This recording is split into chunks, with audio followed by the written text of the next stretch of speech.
All right, let's talk about your basic inserts. You're going to use these not just for when a pair is already set up, but also as a part of finishing off other cases. So these need to be just like second nature to you. You've got 4 different F2L slots, and at each one you've got the possibility of a split pair or a connected pair, and then for each of those there's the possibility of it being both a good edge or a bad edge.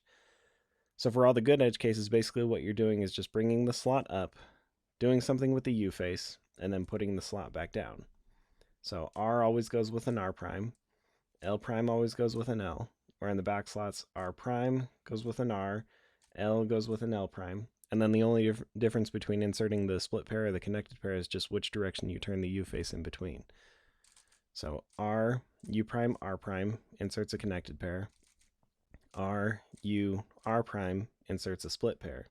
This should be fairly straightforward for you already. I'm not going to spend a lot of time on these good edge cases, so just know that you should be extremely comfortable doing these 3 move inserts into front and back slots, and if this isn't already familiar, then you're going to need to spend a lot of time practicing these.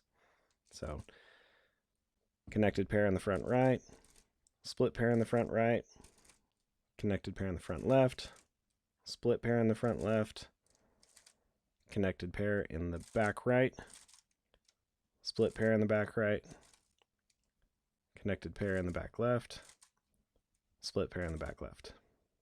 All right, let's talk about your bad edge cases. If you've got a connected pair in the front with a bad edge, then in general your best option is going to be the sledgehammer. I think this is technically called a hedge slammer. So it's just F, R prime, F prime, R. And I always do that second F turn with the index finger of the other hand. So once again, that's F, R prime, F prime with the index finger, R. Or on the left side, F prime, L, F with the index finger, L prime. Once again, F prime, L, F, L prime.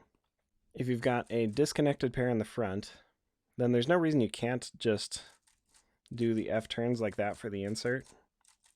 But personally, I rarely ever use this. You're probably almost always better off just doing the cube rotation and then inserting into the back slot, which is going to be better for your look ahead anyways. And then on the left side, same thing.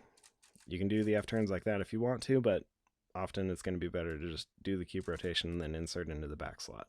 Always into the back slot.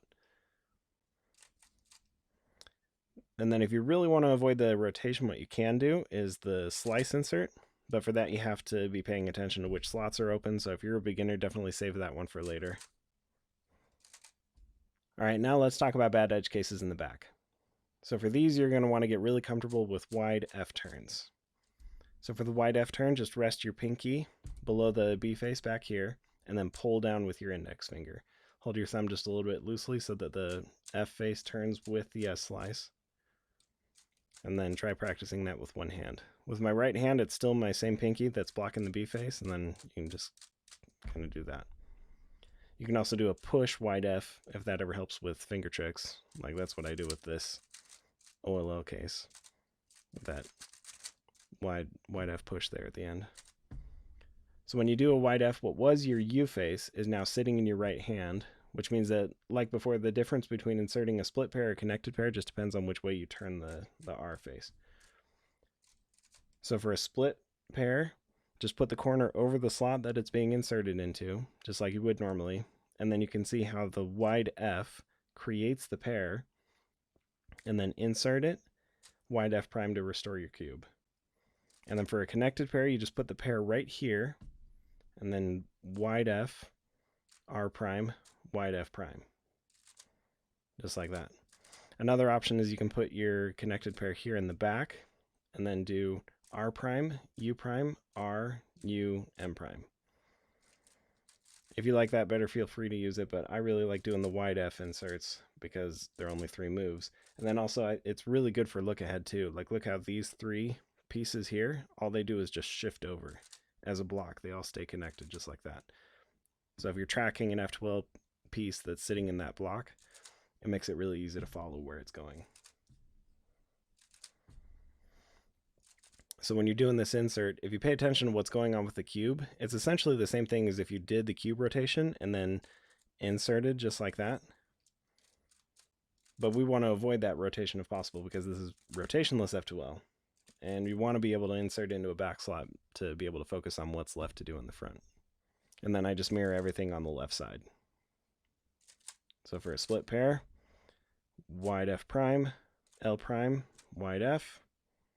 And for a connected pair, wide F prime, L, wide F. Just like that. So that was it. That was 16 different ways of inserting pairs into your F2L slots. Split and connected pairs, good and bad edges. So start using these ways of inserting your pairs, front and back slots, and that should be a really good start at reducing the number of rotations that you have to do during your F2L.